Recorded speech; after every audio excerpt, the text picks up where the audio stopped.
Today we celebrated the life of an amazing man and his legacy, and honestly I can say that it was celebrated properly. It was celebrated with true joy. We had a life celebration for a man that lived his life well, and his legacy is carrying on in an amazing, spectacular way. He is still living on through those family and friends and those of us that knew him and that our lives were impacted by.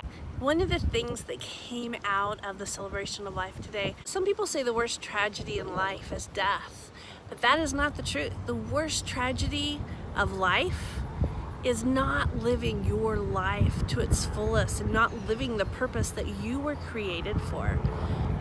So I would like to take this time and this moment to be able to challenge you. First of all, one, do you know your identity? Do you know who you are and who Christ says you are? Do you believe it? Don't take on what other people say. Just line up with who Christ says you are. The second thing I want to challenge you is, what is your God-given created purpose? And are you walking it out? If you're not, go back, look, strip off. Don't take what other people say and what they think it should be. Go back to when you were the youngest you can remember, to a child, to your natural tendencies, and look and see what came natural for you. What brought you joy? What brought you peace? What is your purpose? Because you know what? You were created with that. When you were a child, you were created with the ability and all the tools that you needed to have success, because that's what God does. God gives us everything to set us up for success and to live life abundantly, to live it fully, because that is part of us being his joy, and us living in that fullness and that abundance brings him even greater joy. He doesn't take or steal or kill. That destruction comes from the enemy, and the enemy that doesn't want us to live and have our fullness and to walk in our spoken authority and to have the dominion over everything that we have on this earth, and to be able to claim the victory here and in heaven. Look at what your creative purpose is, and then are you living it?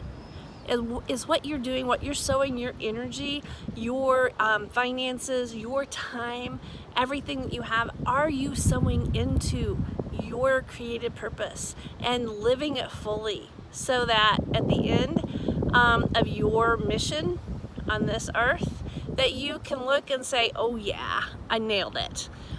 So I totally am thanking God for the life that each one of us has, and I just want to empower you, and I want to charge you with finding out what your identity is, making sure you know it, and make sure it's solidified in Christ and who he says you are, and that you know what your creative purpose is, and live it. Don't try worrying about living somebody else's. Just worry about don't even worry. Just walk in living out your purpose and live it to its best. Don't settle for anything less than best. Be blessed and love the one you're with. Love them fully. Let them know that who they are is special. Even if you don't like what they're doing, you always love them. So be blessed.